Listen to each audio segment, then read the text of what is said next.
Vamos lá, Brasil, agora Fábio Alvarenga com exclusividade para vocês aqui no canal, direto no assunto. Pare tudo o que você está fazendo, porque nós temos aqui para trazer para vocês aprofundadamente após as reuniões que aconteceram no Rio de Janeiro, não só com o governador, mas com autoridades que comandam a segurança pública, principalmente a elite do BOPE.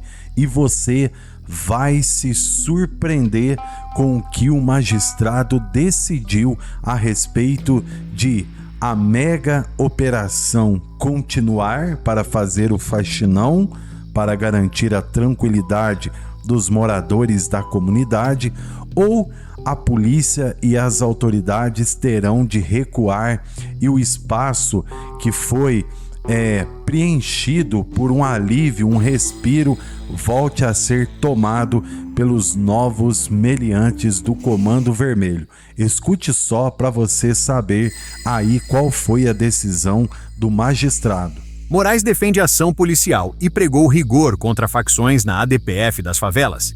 A prestação de informações sobre as operações foi determinada pelo próprio STF no julgamento da ADPF das favelas, cujo objetivo era reduzir a letalidade da polícia nas incursões. A medida foi aprovada para que o Ministério Público, órgão fiscalizador, verifique a eventual ocorrência de abusos ou desvios. Agora, a tropa de elite do BOPE tem carta branca para subir outras comunidades e combater o terror do Comando Vermelho. A conversa nas ruas das comunidades, nos mercados e nos ônibus do estado do Rio de Janeiro é direta. O cidadão de bem quer paz para trabalhar, dormir sem fogos de madrugada e ver seus filhos chegarem da escola sem susto.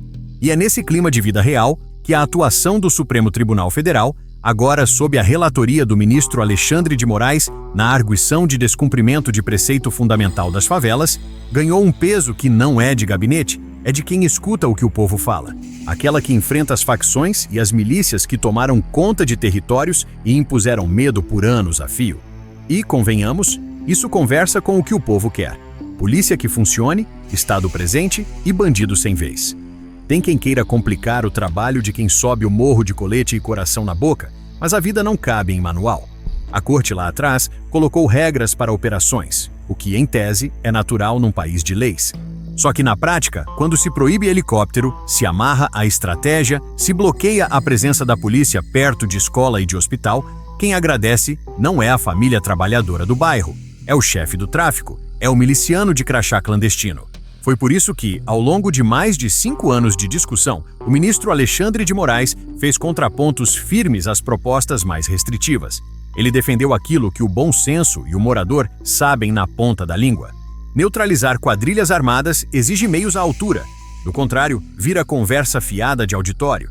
Na semana seguinte à grande operação que amansou as principais lideranças do crime organizado em comunidades do Complexo do Alemão e da Penha, batizada de Operação Contenção, vieram os pedidos de informação. E está correto pedir transparência. O ministro Alexandre de Moraes oficiou o governador Cláudio Castro e chamou para conversa, na manhã desta segunda-feira, autoridades da Segurança Pública do Rio, e para a tarde, os chefes do Poder Judiciário, do Ministério Público e da Defensoria Pública. Isso é o Estado funcionando. Cobra, fiscaliza e, ao mesmo tempo, não engessa quem está na linha de frente. O recado é cristalino. É para agir com rigor e dentro da lei. É exatamente isso que o trabalhador espera. Tem gente que torce o nariz para helicóptero, mas basta falar com quem mora no alto do morro para entender o valor de um olho tático lá de cima. O governo do estado demonstrou óbvio que a experiência confirma. A aeronave no ar desestimula confronto no chão, aumenta a capacidade de localizar criminosos e permite que os disparos, quando estritamente necessários, sejam feitos de cima para baixo, reduzindo o risco para quem não tem nada a ver com o tiroteio. Isso diminui a guerra horizontal, aquela que assusta comércio, fecha escola e prende idoso em casa. E, sinceramente, qual morador quer o barulho da troca de tiros na janela? O helicóptero, usado com critério e relatado com transparência, protege o inocente. Outro ponto que a militância mais barulhenta costuma repetir é a história de barrar a presença policial perto de escola e hospital. No papel, parece humano. Na prática, vira convite para o crime usar as áreas como escudo. O ministro Alexandre de Moraes matou a charada com simplicidade que o povão entende. Proibiu, eles ocupam. Permitir bases temporárias perto desses equipamentos, com protocolo e cuidado, não transforma escola em quartel, transforma território em espaço do Estado e não da facção. O morador sabe que onde o Estado se faz presente, o bandido pensa 2 vezes antes de desfilar de fuzil. Tentar limitar o uso de arma de fogo a um conceito de caso extremo, tão estreito quanto a cabeça de um alfinete, é, na prática, retirar a defesa de quem está sob fogo. O policial, treinado e supervisionado, precisa ter meios e respaldo para reagir à ameaça concreta. Isso não é licença para abuso, é proteção para a sociedade. Quem vive em comunidade não quer polícia de braço cruzado, quer polícia que chegue, imponha ordem, prenda e leve. E quer também que, se houver abuso, haja investigação e punição. Estado forte não é Estado cego. É Estado que abre olho, age e corrige rota quando necessário. Tem muito discurso feito no ar-condicionado sobre letalidade policial, como se a violência fosse uma via de mão única iniciada pela farda. Só que os números, aqueles que o povo sente no bolso e no coração, mostram outra coisa. Onde a polícia opera com planejamento, informação de inteligência e tecnologia, a vida melhora. O comércio reabre, o ônibus volta a circular, o posto de saúde atende sem interrupção. É o básico que a maioria pede, sem luxo e sem ideologia. Poder sair e voltar de casa. E se tem operação para prender liderança de facção, é porque antes teve crime, teve arma, teve imposição do terror. O resto é conversa fiada. A pesquisa mais recente divulgada pelo Instituto Genial Quest, citada por diversas reportagens no último fim de semana, deu voz ao sentimento que se escuta na feira e no ponto de ônibus. Mais de 70% dos entrevistados no estado do Rio de Janeiro querem mais operações contra o crime organizado e quase 2/3 apoiaram a ação realizada nos complexos do Alemão e da Penha na última segunda operação.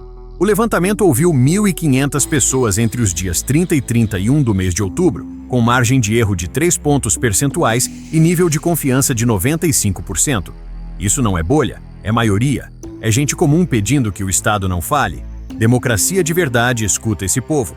Também é verdade que o Supremo Tribunal Federal determinou, no julgamento da arguição de descumprimento de preceito fundamental das favelas, que as polícias prestem contas de suas ações para que o Ministério Público exerça sua função de fiscal do sistema.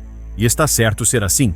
Transparência, registro em vídeo, cadeia de custódia das provas, auditoria independente. Tudo isso fortalece a boa polícia e isola o mau agente, que não representa a instituição. Só que prestação de contas não pode virar instrumento para travar o trabalho. O caminho é um só: padronizar procedimentos, usar tecnologia embarcada, publicar relatórios e seguir operando. Quem tem foco perde menos tempo e ganha mais confiança. O ministro Alexandre de Moraes, ao longo dos debates iniciados no ano de 2020, foi recuperando o equilíbrio entre garantias legais e efetividade operacional. A proposta que restringia helicóptero caiu, desde que o uso seja justificado. A proibição de montar bases perto de escolas e hospitais foi rejeitada, com a devida ressalva de respeito às rotinas desses serviços. E as exigências de caso extremo para arma de fogo deixaram de ser armadilha retórica para virar o que sempre deveriam ter sido. Protocolo objetivo, checado depois, sem tirar o escudo de quem defende o cidadão. Isso é bom senso aplicado à segurança, com o selo do tribunal que guarda a Constituição. Há quem repita que operação policial é sinônimo de guerra. Não é. Guerra é o que as facções e milícias impuseram aos moradores por anos, com toque de recolher informal, pedágio para o comércio, imposição de lei própria e uma cultura de medo que sequestrou a vida comunitária. Operação policial planejada é a volta do Estado, com risco calculado, metas claras e respeito ao morador. A diferença não está no barulho do helicóptero, está em quem manda no território depois que a poeira baixa. Quando a viatura permanece e a política pública chega junto, o crime perde espaço. E por falar em política pública, a turma que gosta de opor segurança e social vive tropeçando no próprio argumento. Não existe escola boa que funcione sob domínio do tráfico. Não existe posto de saúde eficiente com tiroteio na porta. Não existe geração de emprego com comércio refém de extorsão. Segurança é pré-condição para o resto andar. O caminho que o povo entende bem é simultâneo. Se o Estado entra com polícia para abrir a rua, precisa entrar com serviço para ocupar a rua. Só que isso não substitui o óbvio. O primeiro passo é retirar o fuzil da esquina. Sem isso, o resto é maquiagem. Outro erro comum é confundir crítica a abuso, que é legítima e necessária, com negação da ação policial. Quem mora nessas áreas sabe separar o joio do trigo. A comunidade respeita o policial que trata o morador como cidadão e o bandido como bandido. E essa mesma comunidade cobra com toda razão quando há exagero. Por isso, a combinação que a nova relatoria sinaliza, rigor na operação e rigor na prestação de contas, é música para os ouvidos de quem só quer viver em paz. É Estado com pulso e cabeça, não Estado com grito ou omissão. A história recente da segurança no estado do Rio de Janeiro está cheia de exemplos do que não funciona. Operação midiática sem inteligência, ocupação que dura uma semana. Medida judicial que proíbe ferramenta tática, burocracia que engessa comando. O que começa a se firmar agora, sob a batuta de quem conhece a casca grossa do crime e os limites da lei, é um outro desenho. Inteligência que mapeia, equipe que executa, tecnologia que protege, relatório que explica, corregedoria que disciplina e Ministério Público que fiscaliza. E, acima de tudo, continuidade. Bandido não tira férias. Política pública também não pode tirar. Há um Brasil que se encanta com o discurso edulcorado de desmilitarização imediata e fim das operações.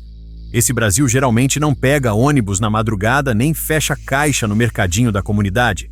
O Brasil do povão, que rala e paga imposto, sabe que quem se aproveita do vácuo do Estado é o crime. Por isso, quando vê o Supremo Tribunal Federal, pela mão do ministro Alexandre de Moraes, ajustar a régua para que a polícia trabalhe com ferramentas modernas, entende que há um fio de esperança. É o fio da lei, firme, sem espetáculo, sem romantização do crime e sem demonização do policial. Convém lembrar, o Estado democrático de direito não existe para pedir desculpa ao crime, existe para proteger o inocente. E proteger o inocente nos morros e nas periferias começa por garantir que a lei chegue onde antes só chegava o mando do fuzil. A arguição de descumprimento de preceito fundamental das favelas cumpriu um papel de chamar o debate para a luz. Agora, com a relatoria nas mãos de quem repudia tanto o abuso quanto a omissão, o caminho prático aparece. Operações com protocolo, helicóptero quando necessário e justificado. Presença em áreas sensíveis com regramento e prioridade absoluta à vida de quem não está no confronto. Quando se olha para frente, a lição que fica é simples, do jeito que o povo gosta de falar. Bandido tem que saber que o Estado vai chegar, e que vai chegar direito. A polícia precisa de respeito institucional, treinamento constante, tecnologia de ponta e respaldo jurídico. O morador precisa de escola aberta, posto funcionando, asfalto com ônibus e comércio sem extorsão. O tribunal precisa cobrar a regra e evitar exagero, mas sem entrar na sala de comando. E o governador precisa bancar a política de segurança com continuidade, sem pular de plano a cada manchete. Ninguém está romantizando o confronto. Cada vida perdida é uma tragédia, e é por isso que a turma que defende a lei insiste em planejamento, inteligência e técnica. Também por isso se cobra transparência, com relatório detalhado, câmera no uniforme e auditoria independente. Mas não se pode cair na armadilha de transformar a exceção em regra e paralisar o Estado. A operação que retirou criminosos do comando em áreas como o Complexo do Alemão e a Penha não foi um capricho. Foi resposta a um poder paralelo que não pede licença para matar, extorquir e amedrontar. Ao fim e ao cabo, o que o povo quer é jogo jogado. Polícia que trabalha, justiça que funciona, governo que assume responsabilidade e comunidade que respira. O ministro Alexandre de Moraes, com sua postura firme durante todo o trâmite do caso, sinaliza que o Supremo compreende essa equação. E, se tem uma bússola que não falha, é a voz de quem vive a realidade na pele. Aquela pesquisa que apontou mais de 70% a favor de mais operações não é detalhe técnico, é grito silencioso da maioria dizendo: não nos abandonem. O recado está dado. Fica então a tradução em linguagem do povão, que é direta e sem firula. O Estado tem que botar ordem na casa, com respeito e sem medo. Se a polícia trabalhar com regra clara e equipamento certo, o morador vai apoiar. Se o tribunal fiscalizar sem amarrar, a operação vai entregar resultado. Se o governo bancar a continuidade, o crime perde terreno. É assim que se vira a chave. Menos discurso bonito de quem nunca subiu o morro, mais ação responsável de quem carrega a farda e a Constituição no mesmo peito. Porque no fim do dia, a segurança que o trabalhador pede não tem lado partidário, tem lado claro, o lado da lei. E é esse lado que precisa continuar falando mais alto.